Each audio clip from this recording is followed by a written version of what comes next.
Hey guys, tonight we're diving into a life that movies often glamorize with horned helmets and epic boat rides, but in truth was about as comfortable as sleeping on wet gravel while someone throws axes nearby. Let's talk about what it was really like to be a medieval Viking. And spoiler alert, it sucked in more ways than one. So before you grab your mead and settle by the fire, make sure you hit like if you appreciate these sleepy but honest histories. And let me know where in the world you're watching from.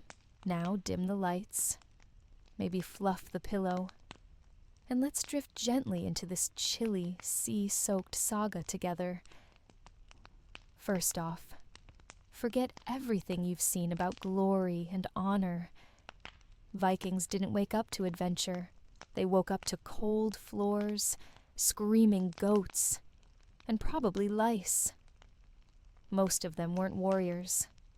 They were farmers, fishermen, and people desperately trying to survive in a world that treated warmth like a luxury. You didn't pick Viking life because you wanted to raid and pillage. You picked it because you had no food, no land, and no better options. You weren't born into a brotherhood of fearless fighters. You were born into a muddy house with a leaking roof, and parents who were mostly tired and slightly frozen. The term Viking didn't even mean a people. It meant an activity. To go Viking was to raid, usually in summer, when the seas were calmer and the crops could wait. The rest of the time, you were knee-deep in the sheep manure, trying not to starve, and if you were lucky, you might make it through the winter with most of your fingers. Weapons. Not everyone had a sword. Those were expensive, and usually owned by rich guys who could afford metal that wasn't already rusted into garden tools. You had an axe, and not a special one, just a regular wood-chopping axe that sometimes did double duty on people. Armor.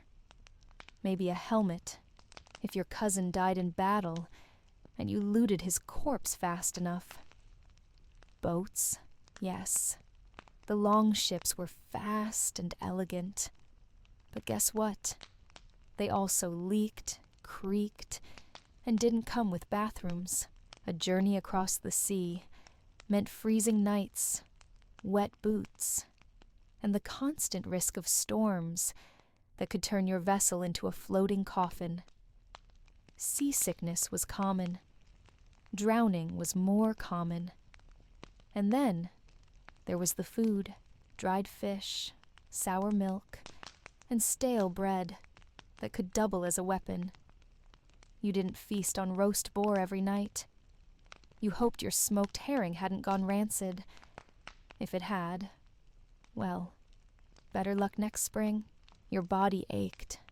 Your clothes smelled like animal fat, and your beard was home to small things that moved. Viking hygiene. Look, for the time, they were actually pretty clean. Combs, tweezers, even soap. But the bar was low, really low. If you bathed once a week, people thought you were a priest or a witch. You smelled like smoke, sweat, fish, and regret. And don't get me started on dental care. You had none.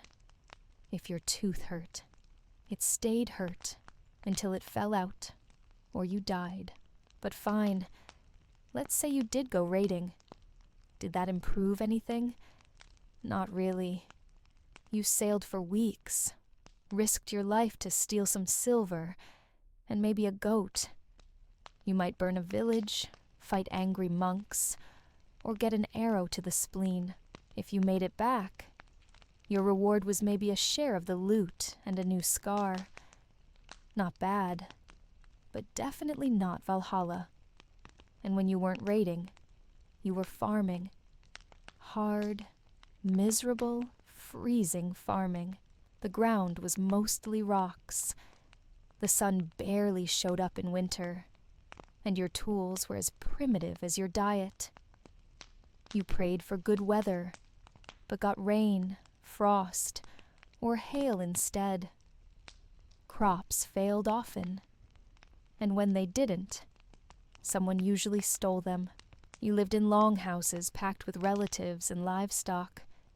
Privacy, that was a joke. You slept beside your siblings, goats, and probably a cousin who snored like a dying walrus. There was no escape from the noise, the smells, or the general dampness of everything. Your bed was straw. Your blanket was itchy. And if it caught fire, that was just how life ended sometimes. And then there was the cold.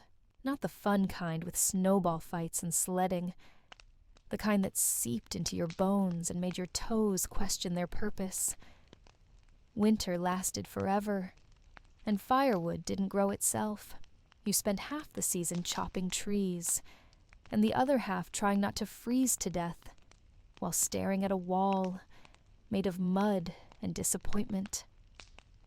Let's not romanticize it. Being cold isn't noble. It's miserable. Your fingers cracked, your skin peeled, and your nose ran like a stream. You didn't have mittens. You had rags. If you got wet, you stayed wet. If you caught frostbite, well, now you're the guy with 3 fingers and a cool story no one wants to hear again. Medicine? That was mostly superstition and hope. If you got sick, people wrapped you in furs and prayed to gods who probably had better things to do. Broken bones, bite on a stick, infection. Good luck. The local healer might wave herbs at you, chant a little, and tell you to sleep more.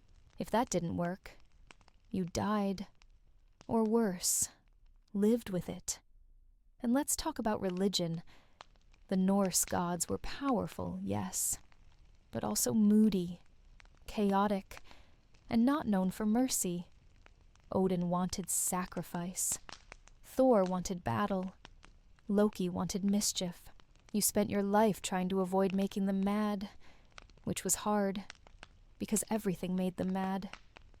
Bad harvest? You failed a god. Stubbed your toe? Probably a curse.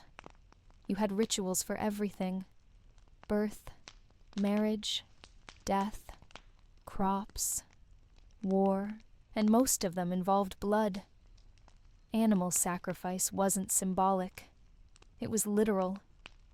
You slit a goat's throat, watched it bleed out, and hoped that would make the weather slightly less awful. If it didn't, too bad.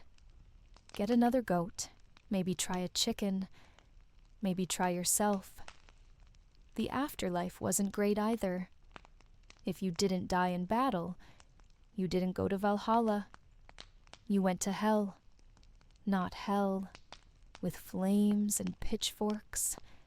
Just hell, cold, boring, and ruled by a half-rotting goddess who didn't throw parties.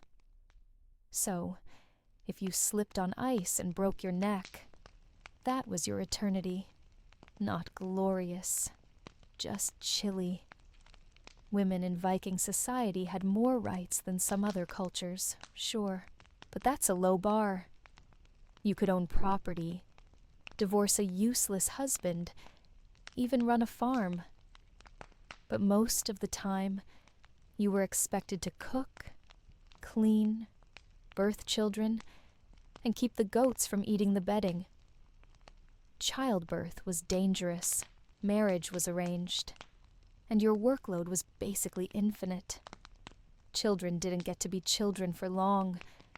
By 5 or 6, you were hauling firewood, chasing chickens, or trying not to drown in a bog. School, that was for monks and people with parchment.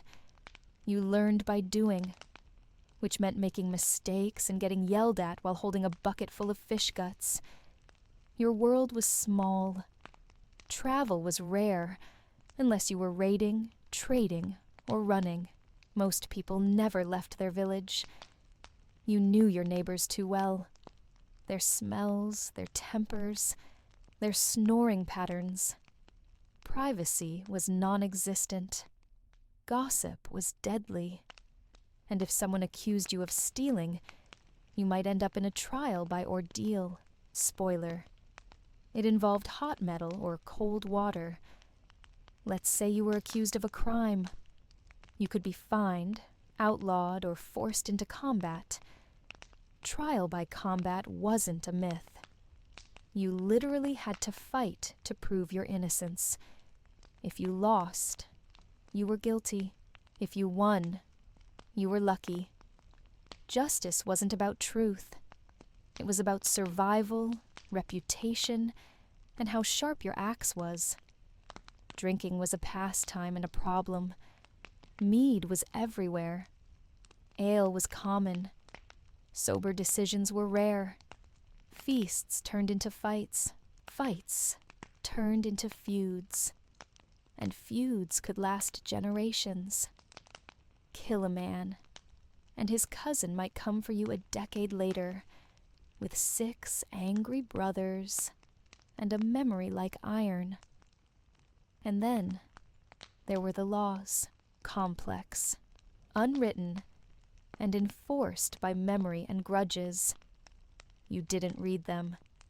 You heard them from the law speaker, a guy who hopefully remembered the right version. If not, tough. You might be judged by something he heard once in a fjord 7 years ago. That was your legal system. Let's not forget the wildlife. Wolves, bears, boars, and not the cartoon kind. The bite-your-face-off kind. If you wandered too far from the village, you weren't exploring. You were volunteering as dinner. You carried a blade not for style, but because everything around you had teeth, including the geese. And even if you lived a long, cautious life, what did you get? A quiet death on a wooden slab surrounded by coughing relatives. A stone with your name, maybe. A place in the village story, probably exaggerated. You didn't leave behind riches. You left behind debts, chores, and a goat with your voice. So next time you hear about the glory of the Viking Age, remember this. It wasn't about adventure. It was about survival. You weren't a legend. You were a statistic waiting to happen. And if you made it to 40, you were a miracle. And if by some miracle you lived past 40, people didn't cheer. They stared. Old age was rare, and not in a good way. It meant your teeth were mostly gone. Your joints creaked like old ships, and your memories blended together like soup left on the fire too long. You weren't wise. You were mostly tired. Old Vikings didn't retire. They faded, slowly, painfully, and without fanfare. There were no pensions, no quiet afternoons with a book by the sea. You just did less of the same hard things until your body gave out. And when it did, people said things like, "He died in his sleep," which usually meant he collapsed during chores. Dying wasn't the worst part. It was the waiting, the slow decline, the constant pain, the knowledge that no one wrote your name down unless you were famous or very unlucky. You didn't get remembered. You got replaced. A nephew took your axe. A cousin got your boots. Your goat wandered off and forgot you. But let's rewind a little. Let's say you were young, strong, and dumb enough to go a Viking. The raid sounded thrilling. Gold, glory, and maybe a poem written in your honor.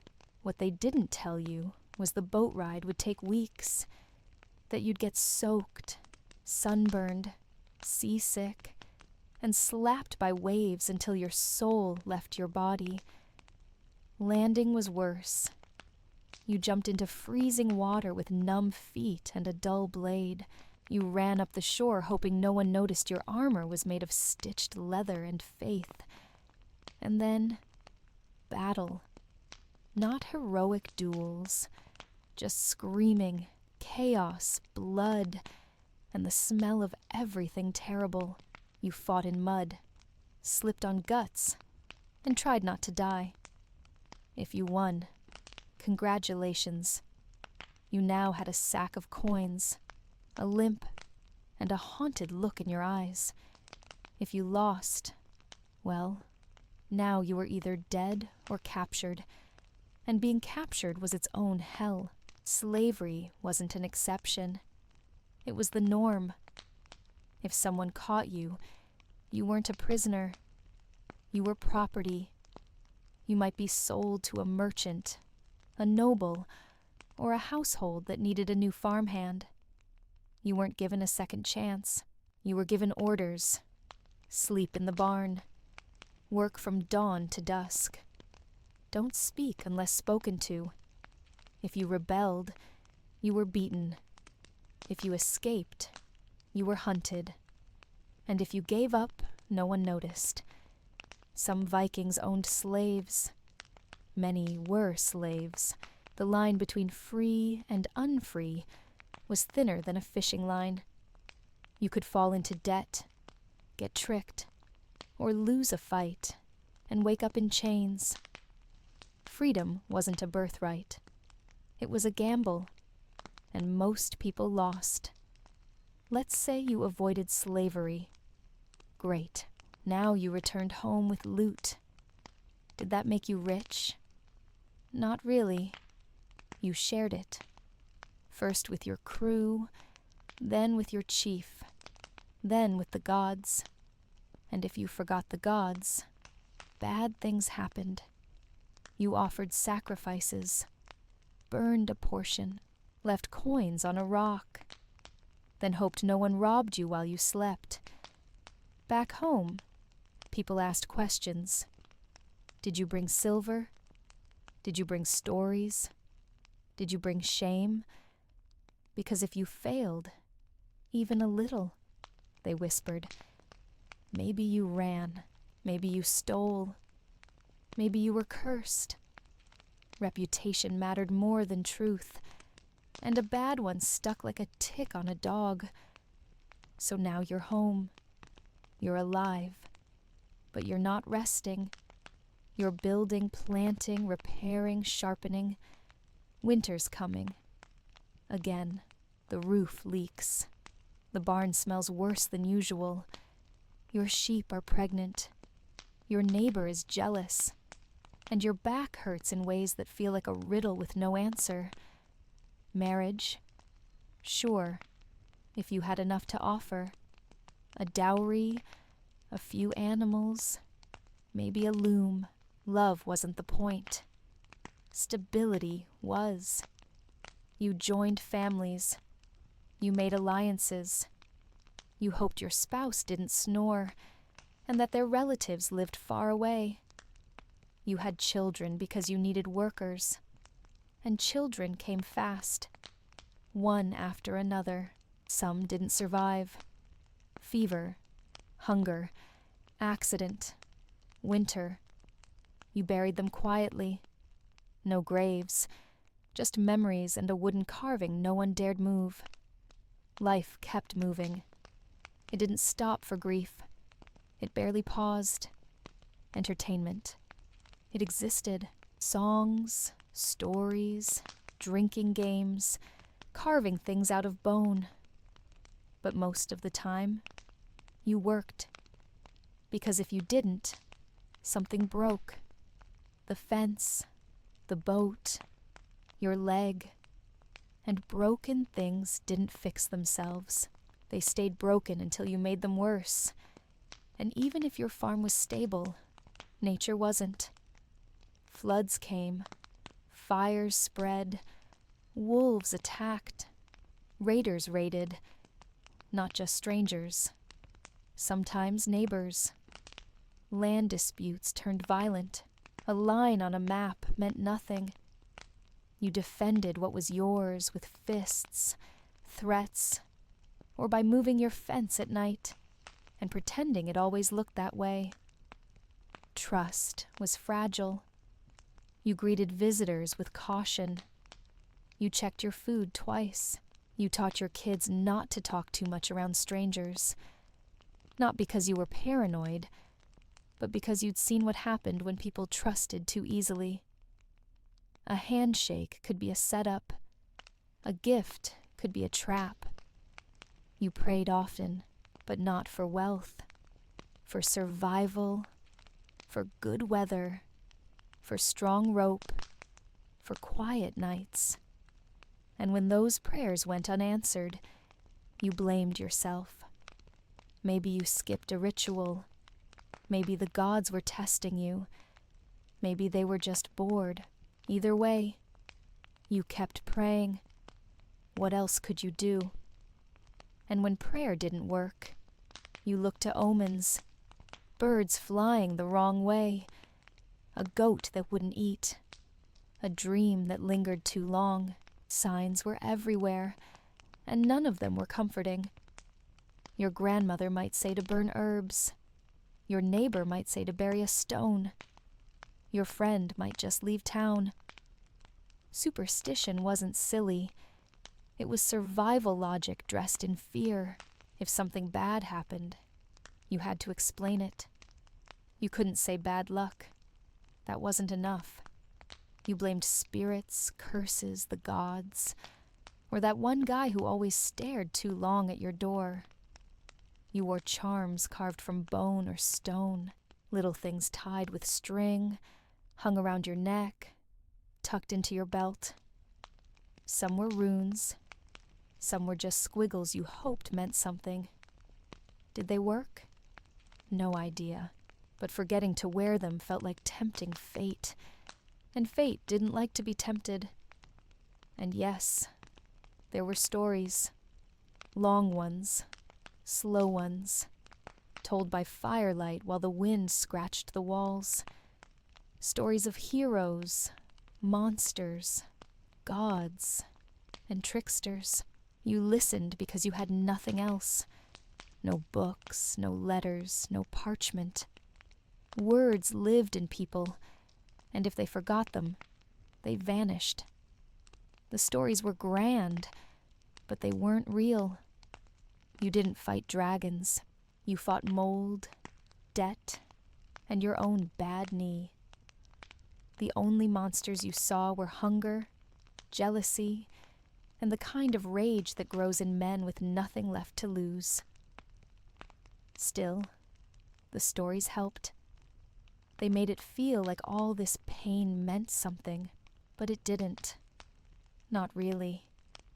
You weren't shaping history. You were surviving it, one muddy step at a time. No one was writing your name into a saga. If they were, it was because something went very wrong, very publicly.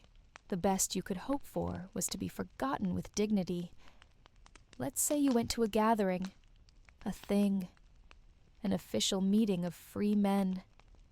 You stood in the cold, surrounded by people who didn't bathe often and had strong opinions about pigs.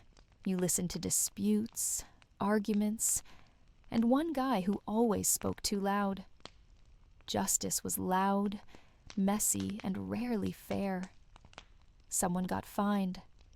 Someone got exiled. Someone got stabbed.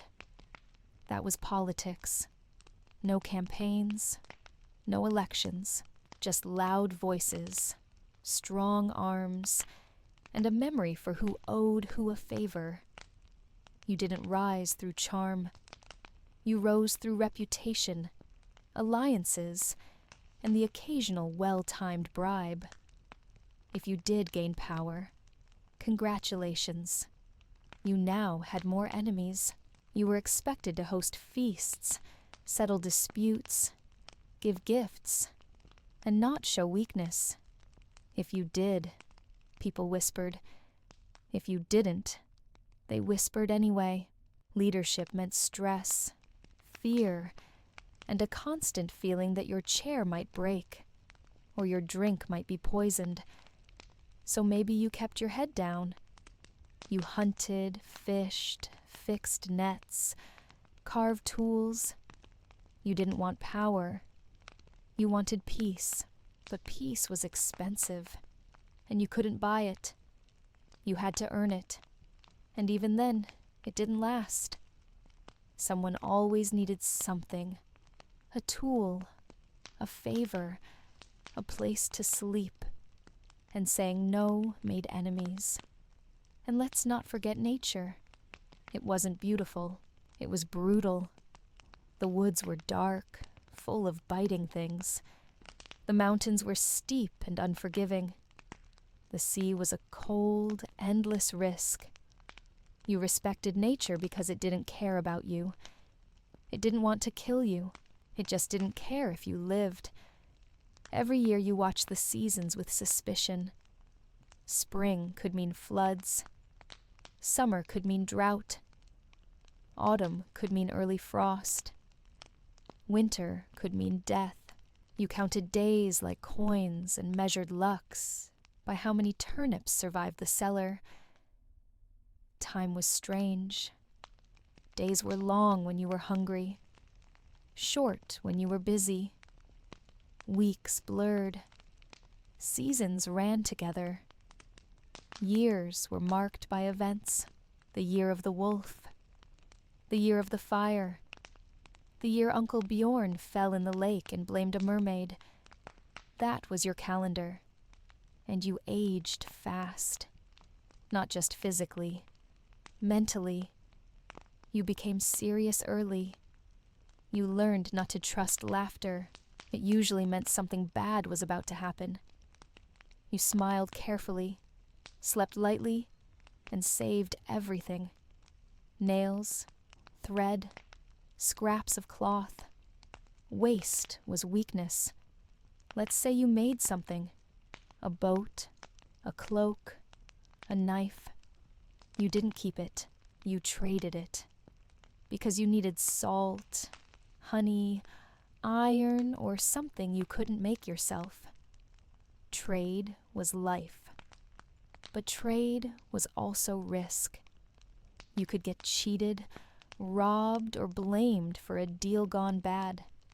And traders traveled. They brought goods, stories, and disease. If someone coughed wrong, the whole village got nervous.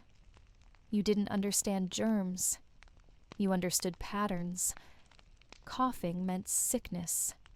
Sickness meant burial. You dug too many graves to think otherwise, so you prayed again. You offered again. You hoped again. And sometimes it worked. Sometimes the sickness passed. The harvest held. The animals stayed healthy. You had a few good weeks. And during those weeks, you breathed. You laughed a little. You repaired the roof and sharpened your tools. But deep down, you knew it wouldn't last. That something would break. That someone would die. That winter would return. And that you'd be back where you always were. Cold, tired, and hoping the gods weren't watching too closely.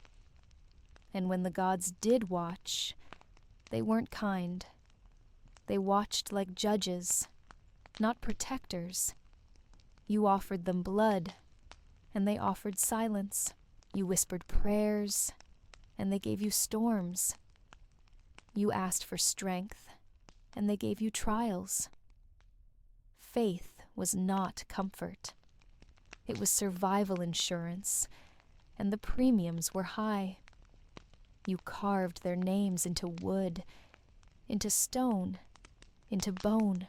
You wore their symbols on your chest, hoping it would shield you from bad luck or bad neighbors.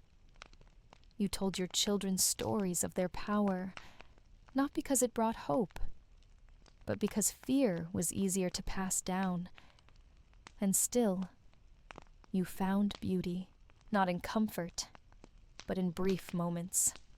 A good fire, a quiet evening, a baby that laughed instead of cried, a night when the wind didn't rattle the door. Those were your luxuries. Small, fleeting, precious. You didn't celebrate with fireworks. You celebrated with a deep breath and a silent thanks. Let's talk about clothes. You didn't wear armor every day. You wore wool. Lots of it. Thick, itchy, smelly wool. Dyed with plants. Worn until it fell apart. Then patched. Then reused as rags. If you had fur, it meant you either hunted or traded well. If you had silk, you were lying. Shoes.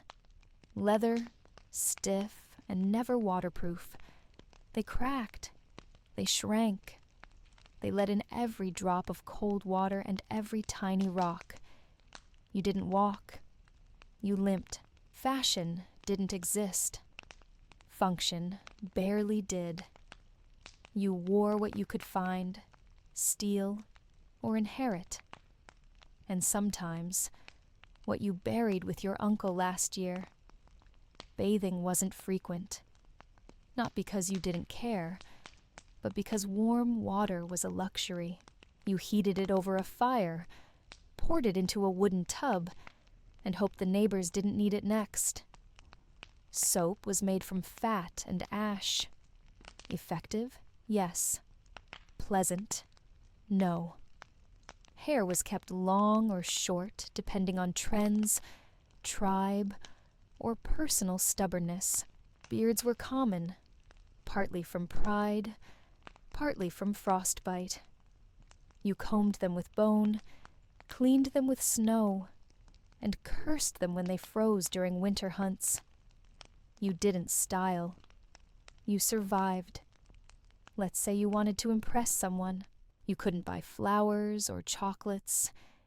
You offered a carved trinket, a story, or maybe your best smoked fish. Romance was simple and practical. If you could keep the fire going, protect the animals, and not insult their family, that was enough. But relationships weren't easy. Tempers were short. Winters were long. And everyone had opinions. Arguments happened often, sometimes with words, sometimes with fists, sometimes with knives. Domestic peace was a full-time job, and nobody paid you for it. Children grew up fast, too fast. You taught them how to carry water, feed livestock, chop wood, and stay quiet when guests arrived. You didn't talk about dreams. You talked about chores. You didn't read bedtime stories. You told them where the wolves lived and how to avoid them. And still, they laughed. Somehow. They found joy in games made from sticks and stones, in chasing chickens, in watching the stars. Childhood was short, but it wasn't always sad. It just moved quickly. One day, they were laughing. The next, they were helping dig a fence post in frozen ground. Let's say you had a festival, a rare moment of light in a long season of dark. You gathered, you drank, you ate everything that wouldn't last the winter. You danced badly, you told old jokes. You forgot for a night how hard life was. But even joy came with risk. Someone drank too much. Someone insulted someone. Someone remembered a feud. And by morning, there was a new grudge. Celebrations were brief. The consequences weren't. You went back to your field with a smile fading and a bruise forming. And then, it was back to work. Always back to work. Plowing, weaving, thatching, fishing. You didn't stop, because the land didn't stop. The sea didn't stop. time didn't stop. You worked until you slept, and sometimes you worked in your sleep. Rest was rare. Sleep was light. You listened for wolves, thieves, screams, or storms. You slept with one ear open and one eye on the fire. A good night was one where nothing happened. A bad night was most nights. And when you woke up, sore and cold, you did it all again. Not because you wanted to, because you had to. That was Viking life. Not a choice, a sentence. One that started at birth and ended when the gods finally got bored. You weren't a legend. You weren't a warrior poet. You were a human, cold, tired, hungry, and just clever enough to keep going. And that, in its own strange way, was heroic. Not because you conquered the world, but because you survived in one that tried to crush you every single day. And survival didn't earn applause. No one gave you a medal for making it through another winter.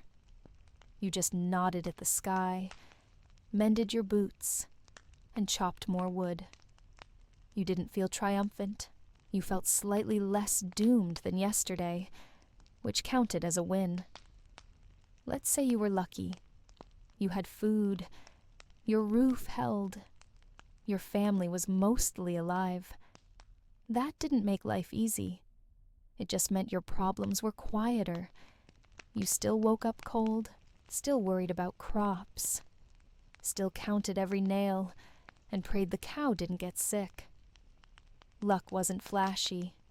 It looked like dry firewood, a clean bandage, a neighbor who didn't steal your tools.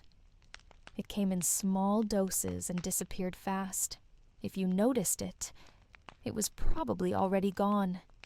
And you didn't talk about it. You didn't tempt it. Luck was fragile, and so were you. Sickness could sweep through your village without warning. Coughs turned into graves. Fevers burned through children in a night. You didn't know why. You just knew how it ended. Wrapped in cloth, lowered into the earth. You buried people with few words, a prayer, a memory, a stone. Then you went back to your chores because someone had to. Grief didn't pause the world. It didn't feed the goats or patch the fence. You cried quickly and quietly, then got back to work. You learned not to hope too much. Hope made things worse. It made losses sharper. You planned for bad news, expected disappointment. That way, when things went okay, it felt like a miracle. Not joy, exactly, just relief. Let's say you traveled. Not for fun, but because you had to. A trade route, a raid, a migration. You walked, rode, or sailed. Roads were dangerous. Forests worse. You watched the trees like they had teeth. You kept one hand near your blade, even when your feet ached. Travel meant risk. Bandits, animals, weather, getting lost. You followed rivers or stars. You trusted people cautiously. You carried food and a sharp stick. You never told anyone your real plans. Too many stories ended with, and then he disappeared. But you still traveled, because staying meant starving, because someone needed iron or wool or news, because someone said there was land up north or silver down south, because moving felt like doing something, even if it led nowhere. You met strangers, some kind, some strange, some with accents you didn't understand. You traded goods, words, gestures. Sometimes you got cheated. Sometimes you didn't. Either way, You moved on. No fights unless necessary. No names unless trusted. And when you returned, if you returned, nothing had changed. The wind still howled. The fire still smoked. Your neighbor still owed you a chicken. Your house still leaned slightly to the left. You unpacked, sighed, and checked if the roof leaked again. Seasons blurred. You marked time by harvests, storms, deaths, and weddings. The year of the bad hail. The year the well dried. The year you lost your best knife in the river and never stopped complaining about it. That was your calendar. Tools were precious. A hammer, a needle, a pot. You didn't replace them. You fixed them. You borrowed, bartered, or made do. If you had a good axe, you wrapped it in cloth, named it, and spoke to it like a friend. It was more reliable than most people. Fire was your best invention and worst threat. It cooked, warmed, and lit the dark. It also destroyed houses in minutes. You kept water nearby and prayed your neighbor didn't fall asleep with a torch. One mistake, and your whole village glowed for all the wrong reasons. And fire wasn't the only danger. Rain collapsed roofs. Wind uprooted trees. Lightning struck barns. Snow smothered animals. The sky was beautiful, yes, but also mean. You didn't admire the weather. You endured it. And if you believed the sky was angry, you weren't alone. Everyone did. You blamed gods, spirits, witches, or ancestors. You offered tokens, burned herbs, carved strange shapes into door frames. You weren't superstitious. You were careful. You didn't fear magic. You feared what people did when they believed in it. Accusations flew like crows. If someone got sick, it was the old woman with the odd smile. If a cow died, it was the boy who talked to himself. Logic was thin. Fear was thick. And justice was fast. Trials were rare. Punishments were brutal. Banishment, beating, or worse. You didn't need evidence. Just enough people to nod at once. If they did, someone's life ended that day. And everyone went back to dinner like nothing happened. So you stayed quiet. You kept your head down. You smiled when needed. You didn't speak your mind unless it was safe. You weren't a coward. You were surviving. And in Viking life, survival was the only story that mattered. Survival didn't mean safety. You could do everything right and still lose. The grain could rot. The boat could break. A fever could take someone you loved, and no one explained why. There were no answers, just silence and more work. You didn't waste time asking why me.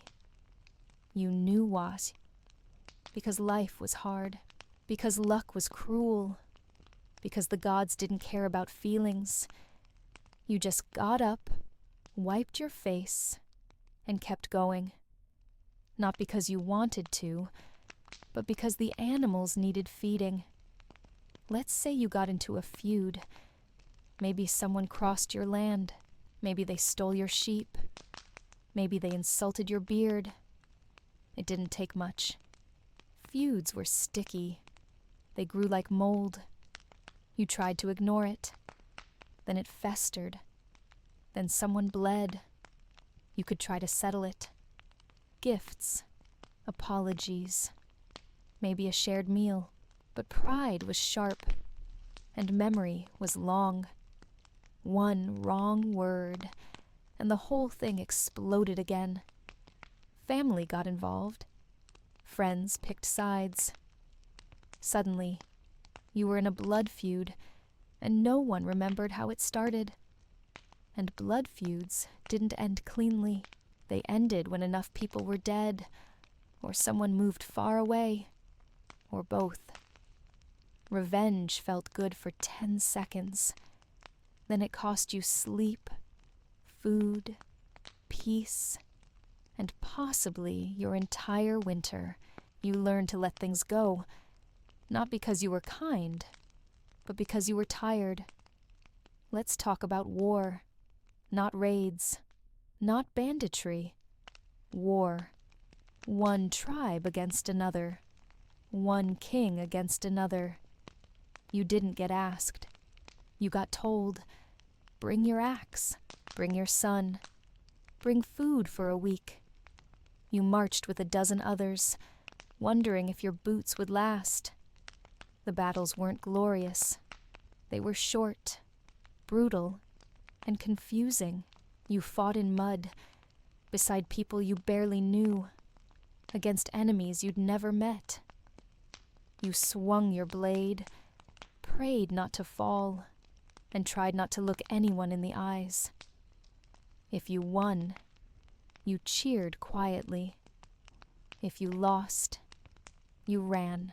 And if you couldn't run, well, someone found your boots later. Maybe. If they remembered where you fell. If they cared. Your village welcomed you home with relief, not praise. They counted heads. They looked at the wounded. They thanked the gods and got back to the fields. War wasn't a story. It was a delay. Something that pulled you away from chores and returned you with scars. And if you were wounded, healing was uncertain. A clean cut might heal. A deep one might kill. Infection was everywhere. You didn't get stitches. You got cloth and hope. You didn't get sympathy. You got told to lie still and drink something bitter. And if the wound didn't kill you, the memory might. Some nights, you saw faces, heard screams, flinched at loud noises. You didn't call it trauma. You just called it silence. And you carried it like another scar. You didn't talk about it. You didn't cry about it. You just kept going because winter was coming. Again. And the fence was broken. Again. And someone needed to check the traps before the foxes stole everything. And foxes weren't the only thieves. Humans were worse. Desperate. Hungry. Angry. Sometimes they stole food. Sometimes they stole lives. Locks didn't exist. Doors were wooden and hopes were low. If someone wanted in, they came in. So you hid things, dug holes, trusted dogs, watched shadows. You slept lightly, and if something did go missing, you didn't always ask, because asking meant accusing, and accusing meant conflict, and conflict meant blood. Sometimes it was easier to pretend you lost it. Let's say you had a dream. A real one. Maybe you wanted to travel, build a better house, make something lasting. You kept it quiet, because dreams were dangerous. They made you noticeable, and noticeable people attracted envy, doubt, and responsibility.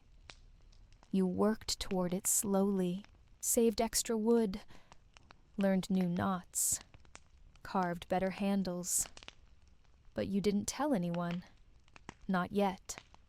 You waited. Until you were sure. Until you were ready. Until it felt safe to want something. And maybe one day, you built that house. You stood back, proud.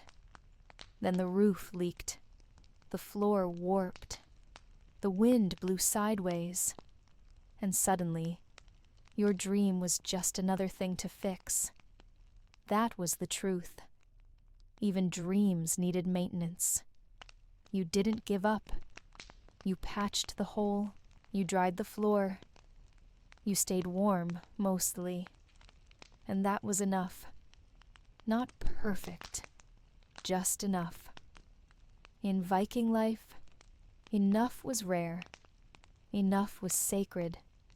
Because enough meant you weren't desperate. You weren't starving. You weren't burying someone today. You still had firewood, soup, and a little bit of patience left. Enough wasn't a goal. It was a victory. One you earned every single day. And victory didn't come with music or cheering. It came with a nod, a breath, a moment of stillness where nothing fell, broke, or burned. You sat by the fire, hands cracked and back sore, and thought, today wasn't terrible. That counted as celebration. Let's talk about boats. Yes, Vikings had them, sleek, fast, and terrifying from a distance. But sailing them was no dream. It was wet, loud, and painful. The sea didn't care if you were brave. It tossed you like driftwood and laughed while you bailed water with a broken bowl. You rowed for hours, days. Muscles burned, hands blistered, salt crusted your eyebrows. There was no comfort, no privacy, just men packed close, trying not to throw up on each other. And when the wind didn't help, you rowed harder. Navigation was part skill, part luck, part arguing with someone who swore the sun looked different last time. You followed birds, currents, stars, and gut instinct. And if your gut was wrong, you ended up somewhere awful, or nowhere, or dead. Landing wasn't relief. It was more work. Drag the boat, unload supplies, fix what broke, patch sails, dry wet things, repack damp things, eat something cold and salty, sleep under something that might be a rock or might be a crab. Trade trips weren't better. You didn't carry gold. You carried furs, fish oil, iron, and promises. You walked into markets hoping not to get robbed or tricked. You tried to smile, tried not to insult anyone's boots or beard. Trading was part guesswork, part theater. You acted like you weren't desperate. You laughed at bad deals. You acted like fish oil was more valuable than it smelled. You lied about where you got your goods. You lied about everything. That was normal. If you made a good trade, you left quickly. If you made a bad one, you left faster. And if someone followed you out of town, you clutched your bag tighter and hoped they were just taking a walk in the same direction. Let's say you returned home with goods. You were proud. You gave gifts. You paid debts. You shared stories. People nodded. No one said thank you. Gratitude was quiet. Suspicion was louder. They asked what you weren't telling them. You settled back in. Checked the roof. Found the leak again. Checked the food stores. Found the mold again. Checked the tools. Found the one your cousin broke and didn't mention. Welcome home. And now it was time to prepare for winter. Again, dig roots, smoke meat, salt fish, patch blankets, check the fence, feed the animals, chop more wood, always more wood. You never had enough. Wood was everything. Heat, light, tools, walls. You chopped until your shoulders screamed. You carried it until your knees cracked. You stacked it until you dreamed of it falling on you, which it sometimes did. Winter didn't wait. It arrived early, stayed late, and complained the whole time. Snow piled against your door. Ice climbed into your bones. The sun forgot your name. Days were gray. Nights were endless. You stayed inside, surrounded by people you loved but didn't always like. You breathed the same air, heard the same snores, dodged the same arguments. Cabin fever wasn't a joke. It was a season. Fights started over blankets, bread, or who stepped on the cat. You learned to apologize quickly, to laugh things off, or to walk outside and scream into the wind until your nose froze shut. And still, things went wrong. The food ran low. Someone got sick. The goat gave up. The child coughed. You stared at the fire, calculating how long you could last. You didn't talk about it. Everyone knew. You rationed. You hoped. You prayed. And if the gods were generous, spring returned before the worst happened. The ice melted. The roof dripped. Birds returned. You felt sun again, and it didn't feel real. Spring wasn't joy. It was work. Everything that broke, sank, or rotted had to be fixed. You rebuilt fences. You scrubbed tools.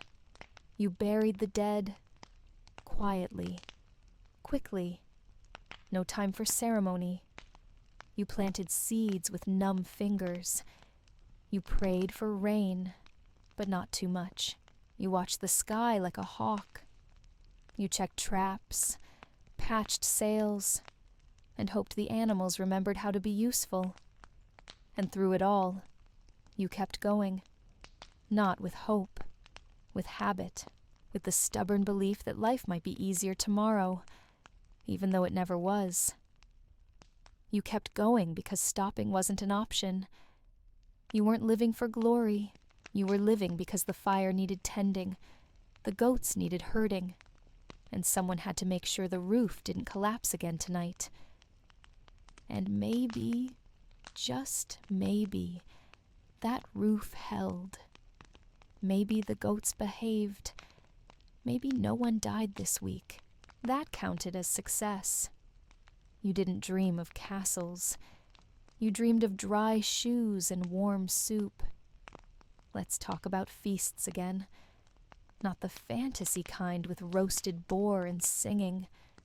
The real ones happened only when something big occurred. A wedding, a birth, a raid that didn't fail. Or sometimes, just because someone killed a big enough animal to share. You brought what you had, a chunk of meat, a lump of butter, a story that didn't sound too sad. You ate fast and drank faster, because the food would run out and the mood could change in a heartbeat. Feasts were loud, smelly, chaotic, children underfoot, dogs stealing scraps, someone playing a broken flute, someone else telling a joke that always ended in a fight. You laughed because it was safer than silence. You didn't feast for fun. You feasted because you might not get another chance. Because winter took things. Because war took people. Because joy was rare. And you grabbed it with both hands when it showed up. But even joy had rules. Don't drink too much. Don't brag too loudly. Don't flirt with the wrong person. One mistake, and the whole thing soured. You left with a black eye or a broken nose, then apologized the next day like nothing happened. And if you were the host, it was worse. You had to prepare, serve, settle arguments, and clean up after people who thought throwing bones on the floor was funny. You didn't enjoy it. You survived it. Let's say you were a skald, a poet, a memory keeper. That sounded noble. But it wasn't easy. You memorized hundreds of lines, walked from hall to hall, and hoped someone gave you a meal instead of a punch. You told stories that people wanted to hear. Not the truth. Never the truth. You made heroes out of drunks, gods out of fools, and villains out of the guy who didn't tip you last time. That was how you stayed alive. Stories mattered, more than facts. They explained things people didn't understand. Why the crops failed, why the stars moved, why Uncle Torstein never came back from that fishing trip. You filled in the blanks with rhythm and rhyme, and people listened, because stories gave them something to believe, something to hold on to when the wind howled and the fire sputtered. They knew you were lying. That wasn't the point. The point was comfort. But even that had rules. Say the wrong name, insult the wrong ancestor, forget the wrong verse, and suddenly you weren't a guest anymore. You were a problem that might be solved with a quiet threat or a loud axe. So you spoke carefully, smiled often, left early, took payment in bread, cloth, or coins when you were lucky. Most of the time, you left with nothing but a sore throat and another story about how people don't listen unless you rhyme. Let's talk about the end. Not the dramatic kind, the slow kind. You got tired. Your hands shook. Your knees ached. You couldn't lift the bucket, couldn't swing the axe, couldn't finish the sentence without forgetting your own point. You weren't revered. You were just old, useful in memory, not practice. People asked you things, then ignored the answers. You watched them make the same mistakes and said nothing, because saying something took too much energy. And when you got sick, it was over. There were no doctors, no potions that worked, just herbs, prayer, and a blanket that smelled like smoke. People visited quietly, then less, then not at all. You drifted in and out, heard wind, heard footsteps, heard someone mention your name like you were already gone. And maybe you were. It didn't hurt. Not much. It just stopped.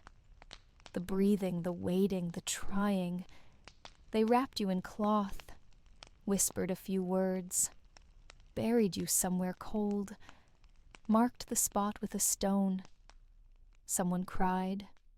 Someone didn't. Someone said you were stubborn to the end. And life moved on, because it had to. The animals needed food. The roof still leaked. A child was crying. A goat escaped. Your name faded from lips and stories. Maybe someone remembered you during a feast. Maybe not. But before all that, you lived. You worked. You loved a little. Lost a lot. Laughed sometimes. Cried once. Maybe twice. You held on when everything said let go. And that was enough. That was everything. Being a Viking wasn't epic. It was exhausting. Bloody, muddy, smoky, cold. You didn't choose it. You endured it. And in a world where everything was against you, enduring was the greatest thing you ever did. And now that we've said all that, let's strip away the fantasy one last time. The horned helmets. Never real. The endless battles. Rare and miserable. The epic poems. Written long after the blood dried. Real Viking life wasn't carved into legend. It was scraped into wooden walls and whispered over weak fires. It didn't echo through halls. It groaned under heavy skies. You didn't sail to conquer. You sailed to eat. You didn't fight for glory. You fought because someone looked at your sheep the wrong way, and now you had a problem. You didn't feast like kings. You gnawed on old bread and tried to make soup out of regret. And the world you lived in didn't care. The sea swallowed your boat. The frost cracked your roof. The night took your voice. And you kept going. Because there was no one else. Because it was that or die. But in all that, something incredible happened. You lived. You created. You remembered. You told stories in darkness. You carved patterns into bone. You sang songs to children who had never seen summer. You stitched together something like meaning from mud, salt, pain, and firelight. It wasn't epic, but it was real, more real than any saga. Because the truth doesn't shine. It flickers, and it keeps you warm. So the next time someone says they wish they were a Viking, ask them if they've ever slept in a puddle. Ask them if they've ever eaten dried fish for 7 days straight. Ask them if they can start a fire in a blizzard with wet fingers and no matches. Ask them if they'd trade hot water, soft beds, and silence for a life of war, smoke, and always watching the door. If they say yes, they don't understand the question. If they say no, they're honest, and maybe a little wise, because being a Viking didn't mean being a warrior. It meant being cold, sore, and slightly afraid all the time. It meant hiding your fears, chewing leather, and pretending you liked the taste of boiled onions. It meant carving your life into the edge of a blade and hoping it didn't snap in your hand. It meant surviving every day like it was a test and knowing the questions would never stop. But somehow, through all that, you mattered. You left marks in stone, in song, in the way your name still rings in places you never saw. You didn't choose greatness. You survived long enough for someone else to call you great. And in the end, maybe that's the point. Not the battle, not the loot, not the myths, but the silence after the storm, when someone said your name with just enough reverence to keep it alive a little longer. So if you're warm right now, fed, safe, and listening, remember the ones who weren't, the ones who walked through snow barefoot, who stitched clothes in moonlight, who traded their last coin for a candle. Remember the ones who weren't heroes, who didn't swing swords or ride dragons, who just held on, day after day, and called that victory.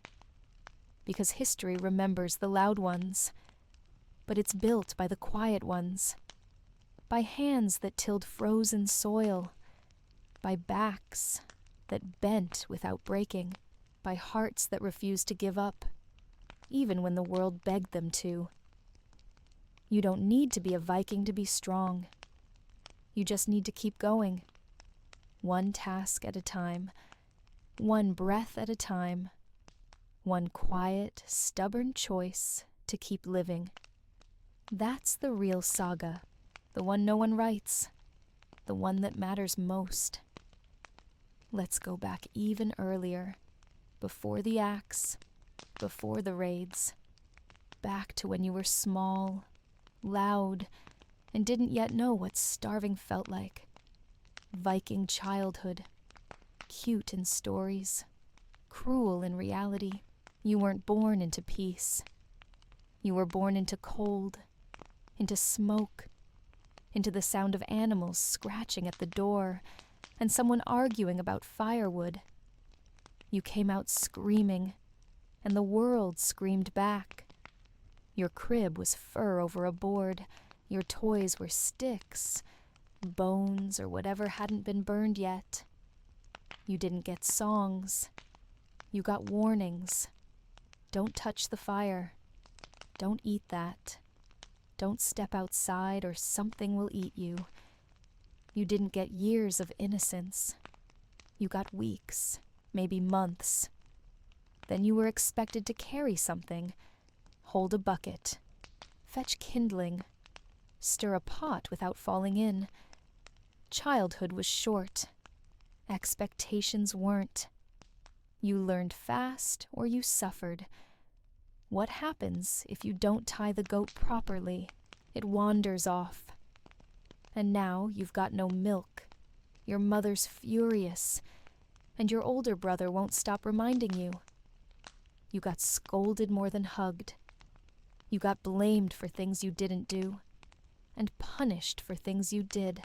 No one sat down and gently explained life to you.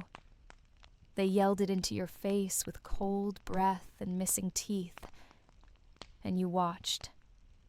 That's how you learned. You watched people die.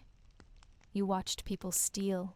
You watched how to skin a rabbit, twist rope, lie convincingly, and keep your mouth shut when grown-ups argued. No one asked what you wanted to be. You were going to be what they needed: a shepherd, a helper, a spare set of hands for lifting buckets, sorting fish, or getting blamed when the stew burned. You learned to fear the dark, not because of monsters, because of people, drunks, strangers, thieves, anyone tall enough to hurt you and bored enough to try. If someone knocked on the door at night, you hid. Let's talk about food again, but from a child's view. You were always hungry, not in a poetic way, in a belly-hurting dream of bread way. Meals were small, and you ate last. If you dropped your food, too bad. No one gave you more. You didn't get choices. You ate what was given, or went to bed with nothing. And if you complained, someone reminded you loudly that they were also hungry and twice your size. Gratitude wasn't taught. It was expected. Sickness was everywhere. Colds, fevers, rashes, lice, worms. You didn't go to a healer. You sat still, drank something disgusting and hoped.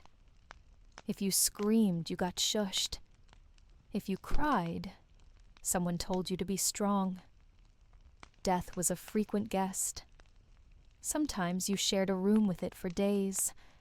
A sibling coughing, a cousin turning blue. No one said much. They just worked around the body and waited to see if it moved again. And if someone did die, you didn't get a funeral with flowers. You got silence, maybe a prayer, and a lot of adults pretending they didn't care. Then you were told to get back to work. Life didn't pause. You made friends, but even that was risky. Friends moved away. Friends vanished in the night. Friends grew up and turned into people who might rob you. Trust was a warm fire, and it burned out fast. You learned to fight early, not properly, just enough to defend your soup bowl or your shoes. Slaps, shoves, kicks. If you didn't fight back, you lost. If you did fight back, you still lost, but at least with dignity. No one broke up fights. They watched, judged, maybe laughed, sometimes joined. You learned that pain was part of growing up, like learning to walk or pretending you weren't cold when you clearly were. You heard things too early. What adults said about war, about women, about neighbors. Secrets weren't kept. They were whispered loudly in front of you because you were expected not to understand. But you did. And if you were smart, clever, quick with words, you learned to shut up. Being clever was dangerous. People didn't like it, especially not in kids. It made you stand out, and standing out was a mistake. You saw what happened to other kids who stood out, the ones who talked too much, the ones who asked why.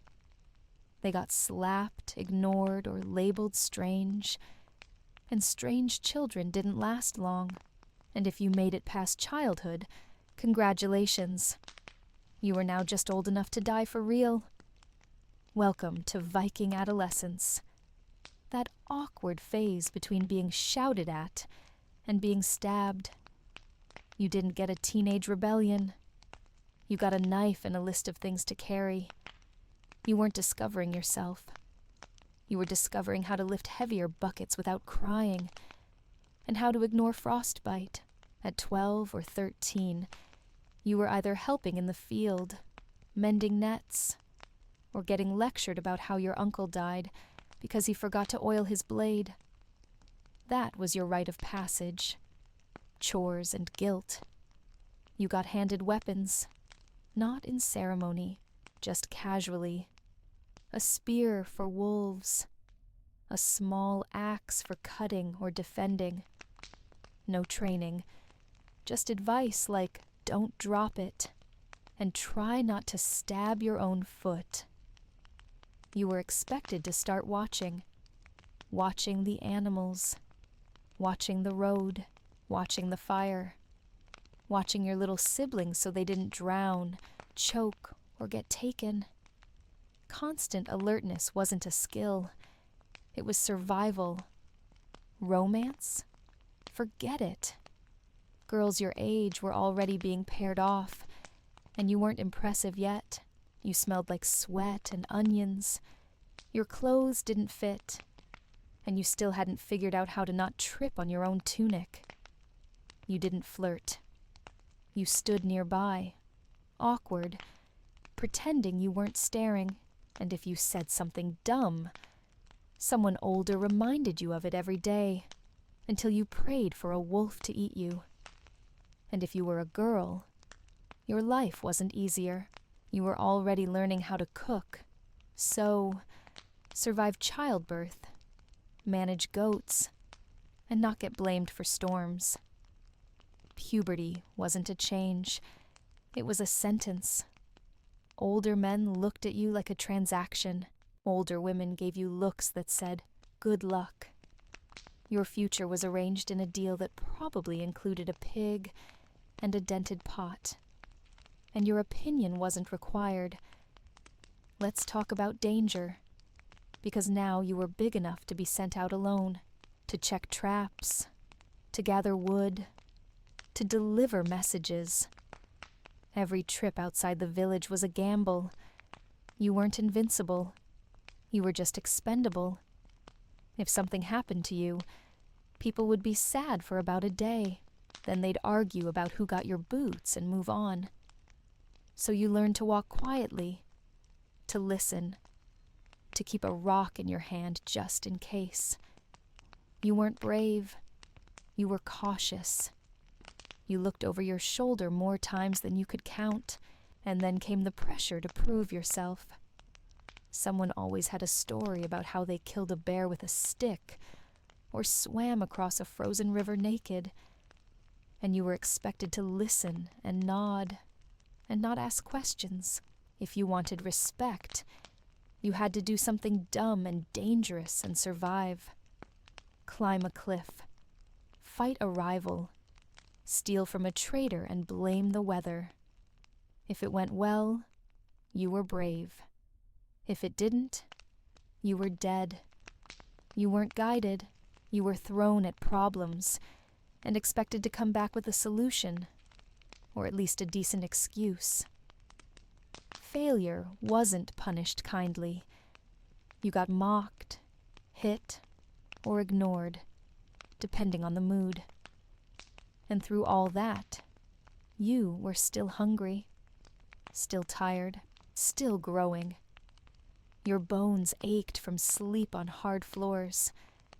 Your muscles ached from lifting things twice your weight. Your head ached from trying to stay invisible and useful at the same time.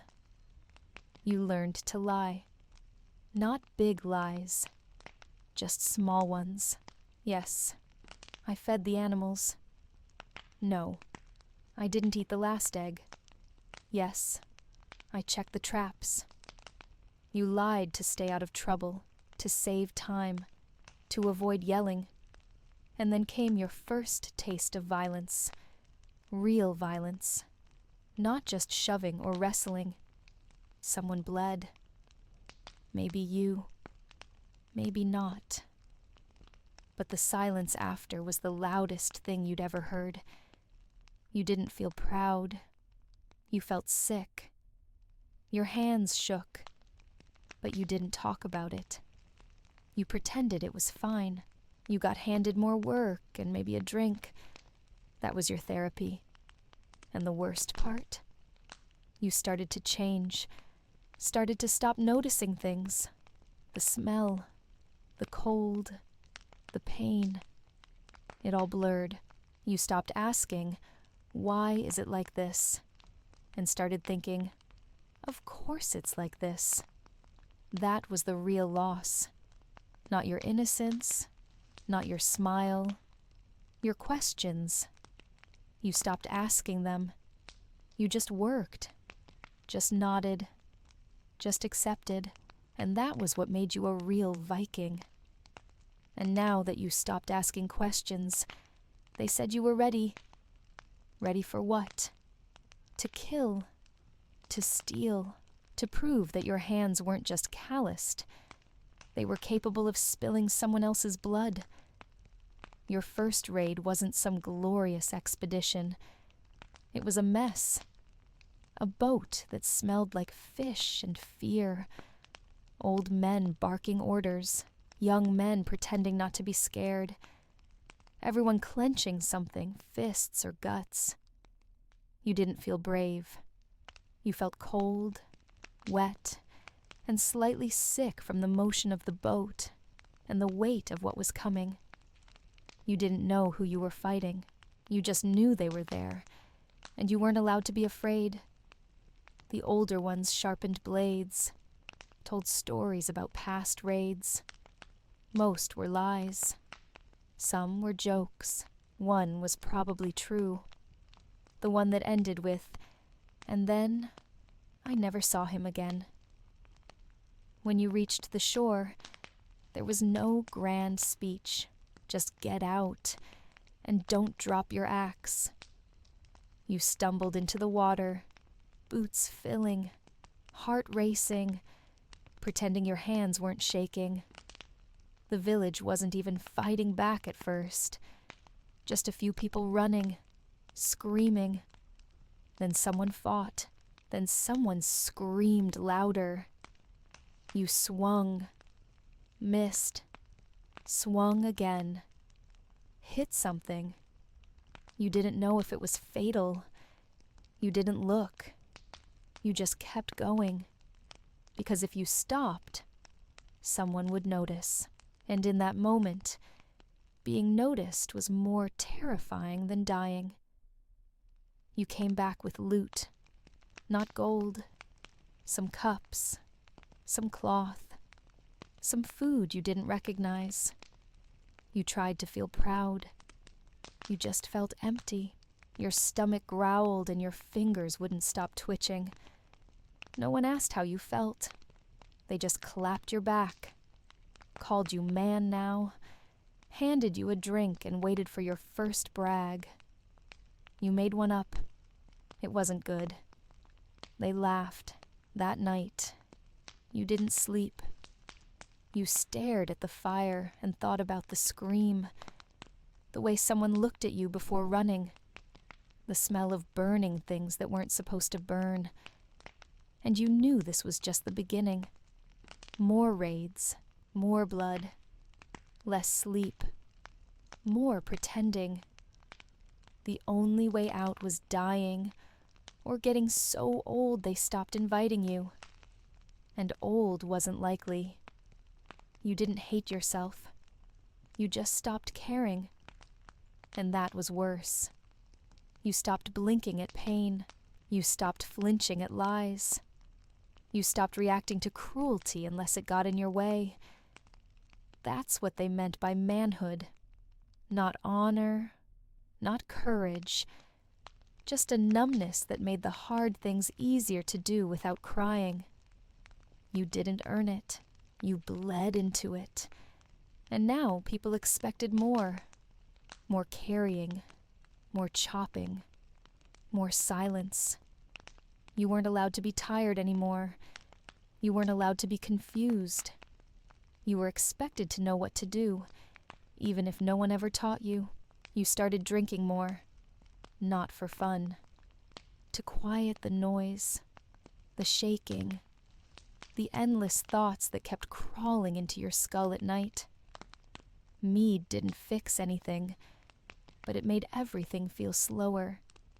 Slower was good. Slower meant less thinking, less remembering, less waking up covered in sweat, because your dreams still smelled like smoke and blood and ocean. But it wasn't just the raids. Life at home didn't pause. Your father got older. Your mother coughed more. Your siblings needed help. You were now the one expected to fix the roof, kill the fox, and stop the neighbor from stealing your fence post. Let's talk about love again, because now it was expected. Not romance, just finding someone who could survive next to you without starting fights or stealing your boots. Maybe you got lucky. Maybe she was smart, strong, quiet. Maybe she didn't flinch when you told her half of what you'd seen. Maybe she laughed once in a while and didn't cry too loudly when it snowed. Maybe you weren't lucky. Maybe it was just survival in pairs. Two tired people in a leaky house, making more tired people, who would one day ask why the stew tasted like disappointment. You didn't talk about feelings. You talked about chores, about the goat being sick, about the neighbor's son being caught stealing again. Feelings were heavy, and you were already carrying enough. Sometimes you stared at the horizon, not because it was beautiful, but because it was empty. And emptiness felt like peace, and peace felt like a luxury you couldn't afford. You didn't hope for more, just hoped things didn't get worse. No new feuds, no new storms, no new funerals. You aimed low, because aiming high got people killed. And if you got married, that didn't mean life got better. It just meant you now had twice the responsibility and half the excuses. You were no longer a son. You were a provider, a fence builder, a cold bed sharer. There was no honeymoon. There was firewood to chop and walls to mend. Maybe you got a smile. Maybe not. Maybe she spoke kindly. Maybe not. You didn't choose a wife. You chose someone to survive beside. Love was a luxury. Compatibility was a rumor. You worked, ate, and collapsed into sleep side by side. Some nights, you talked. Some nights, you argued about who forgot to close the goat pen. And then came children. Loud, needy, unpredictable. You didn't plan for them. They happened, one after another. Some lived. Some didn't. The crying blurred together. No one taught you how to be a father. You just copied what you'd seen. You told them to be quiet, to work hard, to stop crying or the gods would get annoyed. You passed down the fear, not because you wanted to, but because it was all you knew. You didn't hold your child and think of legacy. You held them and wondered if they'd make it through the next winter, if you'd have enough food, if the cough would go away, or dig in deeper. You watched them grow into the same hard world you grew into, and part of you hated that, but part of you knew nothing else.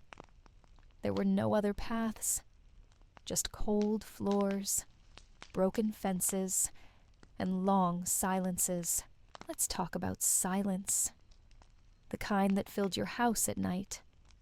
The wind outside, the crackling of weak firewood, the sound of someone scratching at flea bites in the dark.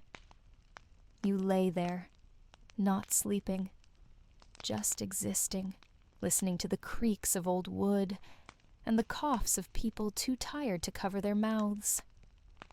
Silence wasn't peaceful. It was heavy, like the air was waiting for something bad to happen. And eventually, it did. Something always did. The roof collapsed. The river flooded. The animals got sick. The neighbor accused you of stealing. The food spoiled. The snow came early. You got used to it.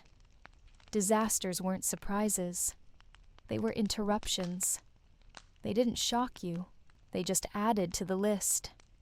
More chores. More wounds. More reasons to drink quietly and not make eye contact. And if you tried to fight it, to break the cycle, the world pushed back. Your ideas were strange. Your attempts to improve things were mocked. Tradition was a noose, and everyone wore it proudly. Let's say you tried anyway. Built a better plow. Tried a new way to salt meat. Said maybe, just maybe. The gods didn't control the weather. Now you were weird. Dangerous.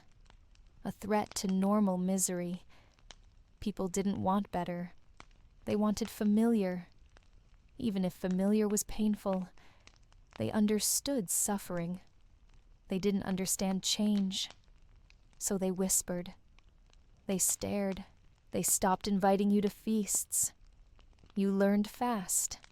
Shut up. Nod. Smile when appropriate. Say the right things about Odin and Frost. Fix the fence the old way. Pretend you didn't try something different. Survival wasn't just physical, it was social. And as your children grew, you started seeing yourself in them. The tired eyes, the bent backs, the way they hesitated before asking questions. You wanted to protect them. But from what? From life? You couldn't give them comfort, only skills, only warnings, only half-true stories about glory, so they didn't give up too early. Hope was too dangerous to pass down raw. You taught them how to carry heavy things without showing pain, how to lie politely, how to make someone feel respected without meaning it, how to hide sadness in chores. And the cycle repeated. One child followed you into the woods. Another watched you build a wall. Another watched someone die and said nothing. You didn't break the chain. You just handed it off, link by link. Sometimes you thought about leaving, walking away, starting fresh in some land across the sea. You even talked about it once, quietly, late at night, but then the baby cried, and the stew boiled over, and the fire died down, and you stayed. Because starting over sounded hard, and this was a hard you already understood, a pain you knew how to wear like a shirt, a grind you could do in your sleep, and often did. And deep down, you knew the truth. The cold was everywhere. The hunger followed. The danger traveled. No place was safe. Only different flavors of struggle.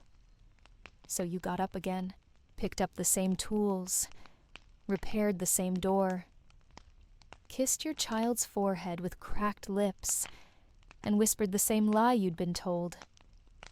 It gets better. But it didn't get better. Not really. It just got heavier. Your knees hurt more. Your fingers curled the wrong way in the morning. You stood up slower, sat down with a grunt, started forgetting why you walked across the room. Your body wasn't a weapon anymore. It was a chore. Muscles turned to aches. Strength turned to stiffness. Cuts took longer to close. Teeth started to wobble. You spat blood in the snow and acted like you didn't notice. No one called you old yet, but they looked at you differently. Less as a fighter, more as furniture, something useful, solid, and in the way. They asked if you needed help. You said no, even when it was yes. Let's talk about pride, that quiet fire you had in your 20s, the one that said, I can do this. It started to flicker, not because you gave up, because you didn't have time to keep it alive. Every day asked more from you, more walking, more lifting, more pretending that carrying water didn't feel like dragging a boulder through mud. You didn't ask for less. You just hoped to make it through until dark. And the worst part? Watching younger men take your place. Watching them swing axes like they're light. Run without gasping. Laugh without coughing. You weren't jealous. You were reminded of how far you'd sunk. They didn't respect you. Not really. They nodded. Sure. Said good story when you talked about raids. But you saw the way they tuned out. Saw them joke when your back was turned. You'd been them once. Now you were just a warning. Your wife changed too. Not because she wanted to. Because life wore her down the same way. Her hands were swollen. Her voice was hoarse. Her laugh was rare. You saw in her what you saw in yourself. Survival dressed as routine. You both stopped talking about the future. You talked about bread, about boots, about why the goat smelled weird again. Conversations shrank into lists, and when the fire burned low, you stared into it like it might have answers. Let's talk about dreams. The ones you still had. Not the big ones. The small ones. Waking up without pain. Sleeping through the night. Having enough to feed your kids without pretending you weren't hungry. Those dreams didn't come true. But they kept showing up. Quietly. At night. When your body stilled but your mind kept pacing. You didn't tell anyone. Dreams made you soft, and softness got crushed. And maybe the village changed. A little. New people. New problems. Same mud. Same fires. Same bitter winters. You knew every stone by feel. Knew which boards creaked. Knew which faces to avoid when bad news came. You weren't scared of death. You were scared of dying slowly, of fading, of becoming the person everyone forgot to ask about, of hearing laughter from the other room and knowing it wasn't for you. You didn't want glory anymore, just comfort, a full belly, a dry blanket, a night without waking up to cough into your sleeve and pray it wasn't serious. You'd seen too many people go badly, slipping on ice, falling into fires, dying quietly behind the house, and found 2 days later by someone looking for a shovel. You didn't want that, but you expected it. Your children grew. One started to wander. One stayed angry. One got quiet. You didn't know which was worse. You tried to help. They pushed back. You remembered doing the same. The cycle rolled on. And if you had a grandchild, you held them like fragile treasure. Not because they were yours, because they were small, warm, new, a reminder of how it all began, of how soft you used to be before the world got its hands on you. You told them stories, not the real ones, the better ones, the cleaned-up lies about bravery and honor and feasts with roasted boar. They stared wide-eyed. You stared at the wall behind them because you knew the truth, knew that soon they'd carry buckets, tie knots, get blamed for things they didn't do. You couldn't stop it. You could only hope they'd be strong enough not to break. And at night, when everyone slept, you lay on your side, back twisted, knees aching, and you whispered to the dark. Not prayers, not curses, just questions with no answers. Did I do enough? Did I matter? Will anyone remember my name, or just the chores I didn't finish? You waited for an answer, but none came. The dark didn't speak. The gods didn't whisper. Your breath fogged in the cold air, and the fire snapped like it was mocking you. Silence again. Always silence. You stopped dreaming in color, stopped expecting surprise. The days bled together like spilled broth on a dirty floor. The sun came up, but you didn't always notice. It came. It went. So did your memory. Names faded first, then reasons, then seasons. You walked into rooms and forgot why, started chores and forgot how. It didn't scare you. It annoyed you. Fear was for younger people with more to lose. You became background, a chair that creaked, a cough in the corner. Children stepped around you. Adults talked past you. People asked about you while you were still sitting there. You didn't bother correcting them. Your hands stopped obeying. Grip weakened. You dropped spoons, misbuttoned your tunic, forgot how to tie knots you'd known since you were 6, and you cursed your fingers like they were strangers. And your legs, they betrayed you next. Stairs turned into mountains, hills into walls. You sat down more, got up slower. Some days you didn't get up at all, just stared out the door like the past might walk through it. Let's talk about pain, the constant, dull kind. In your joints, your back, your chest. Not sharp enough to scream, just strong enough to ruin everything. Like trying to sleep with gravel in your bones. You didn't complain. Not because you were strong, because it didn't matter. Everyone hurt. Pain was normal. Pain was expected. Pain was ignored. You kept it to yourself like a secret with no listener. You still helped when you could. Held the baby, stirred the stew, mumbled advice, but mostly you just sat and watched and listened.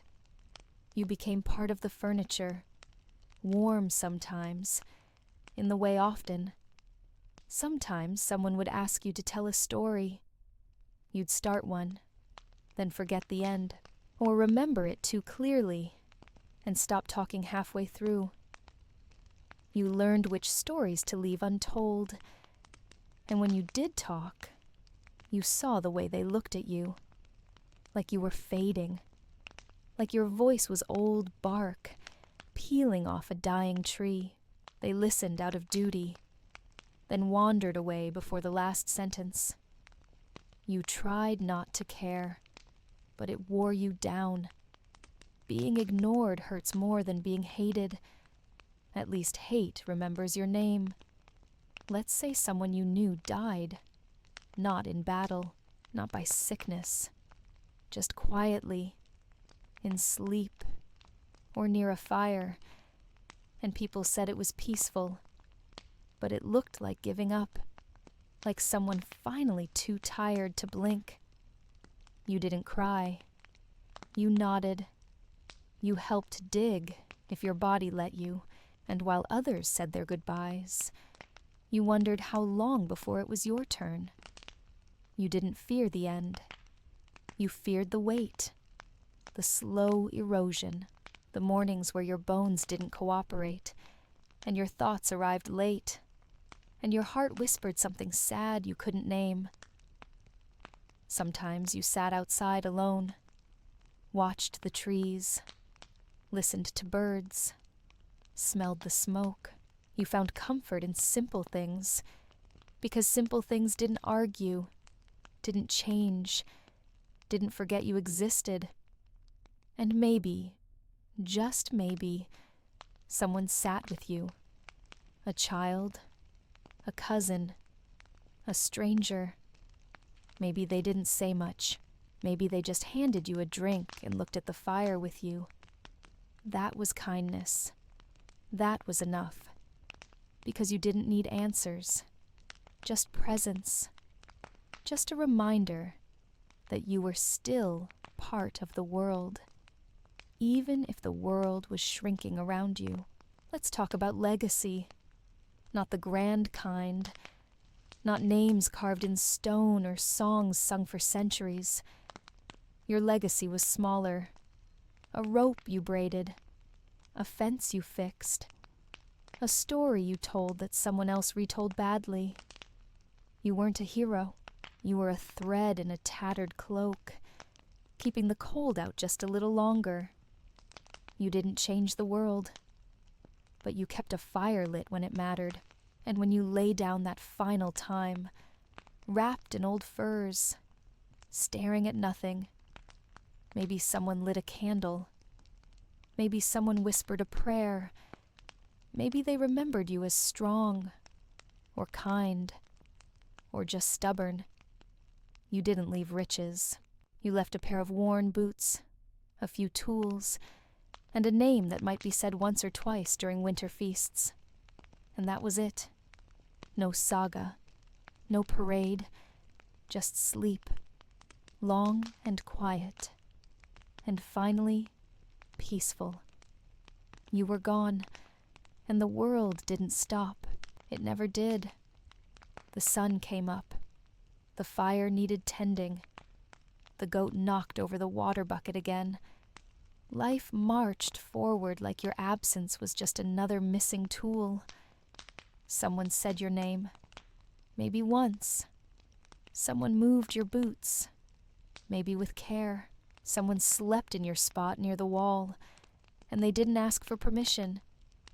And that's what death really was. Not the final breath, but the slow removal of your existence. One item at a time. One chore reassigned. One memory retold wrong until even the details didn't sound like you anymore. You didn't leave behind fame. You left behind splinters. Tiny pieces in other people's hands and stories. A laugh they copied. A shortcut you taught. A phrase that outlived its meaning. No grave markers carved in stone. Just a pile of rocks. A few bones. Maybe a bit of cloth if the snow didn't steal it all. And even that would vanish when the next storm came through. Your home changed. The roof got fixed by someone else. The kids grew taller. Your tools were passed down or misplaced. The dog barked at the wrong door, but your presence lingered. In routines, in silence. In that one chair no one sat in for a while, because it still smelled like you. until eventually it didn't. Let's talk about memory, the softest lie. People said you were strong, said you were wise, said you fought well, and never complained. None of it was entirely true, but no one wanted the truth. They wanted comfort. So your mistakes were softened, your failures forgotten, your anger rebranded as passion, your silence praised as humility. Death cleaned you up better than soap ever could. You became a story, then a background character in someone else's, then a name on someone's lips when they were drunk and nostalgic, then silence, again. But that's how it always was. You knew it. You saw it happen to others, watched their names fade, their stories shrink, their lives compressed into 1 or 2 sentences whispered by people who didn't know them. And yet, despite all of it, something remained, a piece of you in the way your child held a blade, in the way your grandchild squinted at the sky like you used to, in the sound someone made when they sat down with a tired grunt. Legacy wasn't glory. It was repetition, echoes, habits passed down like tools, rough, unpolished, still useful. You didn't live forever, but your rhythm did. Let's say someone found your old cloak, patched, worn. They held it, sniffed it, thought of you, maybe just for a second. That second was everything. Or maybe they didn't. Maybe your things were burned, your space forgotten, your story folded into someone else's. That was fine too. You weren't here to care. The world didn't owe you memory, just like it didn't owe you mercy. What you had, you carved out with splinters and frostbite and stubborn breath. And when it was done, it was done. No gods appeared, no trumpets, just wind, just silence, just the sound of a door creaking on its hinge while someone lit a fire and muttered about cold feet. That was the truth, the full cycle, from birth in a smoky room to death in a smoky room, with mud in between and too many chores. You weren't special. No one was. But for a while, you were necessary, and maybe that's enough. Maybe being necessary, even briefly, is better than being remembered. Let's talk about the gods, one last time. Odin didn't come for you. Thor didn't swing his hammer. No ravens circled. No Valkyries sang. You didn't die in battle after all. You died like most do, in the background. But maybe that's okay. Maybe Valhalla isn't real. Maybe heaven is just a warm fire, a full belly, and someone saying your name with a smile. Maybe you got that once. And if you didn't, you made sure someone else might. Maybe your child. Maybe their child. Maybe someone who never knew your name, but still felt your hands guiding theirs. Because Viking life wasn't about epic ends. It was about surviving long enough to teach someone how to hold a knife the right way, how to build a roof that only leaks sometimes, how to stay quiet when quiet is survival. You weren't a god. You weren't a ghost. You were a man with calloused hands, tired eyes, and one more thing to fix before it got dark. And now, it's dark, and that's all right. Time moved like fog, slow, quiet, and all-consuming. Your village changed shape. The old roof was replaced. The fence got moved. Someone planted something where your fire pit used to be. people forgot who built what, who slept where, who said that thing everyone keeps repeating like it came from nowhere. Your name became a guess, a shrug, a memory no one could place. The children born after you didn't ask. They didn't need to. They had new fires, new worries, new names to remember. You weren't part of their world, just part of the dirt under it. Your bones stayed, if they weren't moved, cracked, quiet, pressed into the earth like every other forgotten Viking who once stood tall and swore he'd leave a mark. And above you, the world carried on. Boots stomped, hooves trampled, wheels rolled. Time didn't just pass. It buried, slowly, deeply, without apology. Let's talk about what remained. A rusted blade, a dented helmet, a carved comb someone dropped and never picked up. These weren't treasures, just trash that hadn't rotted yet. Archaeologists would one day guess about you. Say you were noble, or poor, or a warrior, or a traitor. They'd get some things right, most things wrong. That's how it goes, because no matter what they found, they couldn't find your hunger, your cracked fingers, the cold that lived in your ribs, the sound of your wife's cough in the night. They couldn't dig up your exhaustion, or your thoughts when you lay awake wondering if tomorrow would finally break you. That kind of truth doesn't fossilize. They'd polish your blade, put your bowl in a glass box. Talk about daily life like it was quaint. They'd use words like resilient and hardy and community. They wouldn't mention the smell, the infections, the heartbreak. They wouldn't talk about how you once cried alone behind a barn and told no one. They couldn't. Let's say one of them found your name, scratched into something. They'd try to pronounce it.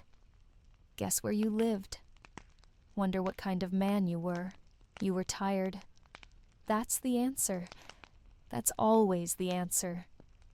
But they wouldn't write that in the museum brochure. They'd romanticize it. Turn your struggle into a display, a replica longhouse, a cheerful description of chores. Try grinding grain like a Viking, they'd say. You'd laugh if you could, then cough, then go back to bed, because grinding grain wasn't fun. It was a slow way to ruin your shoulders and starve slightly slower. And maybe someone would read about you and feel inspired. That was fine. Let them be inspired.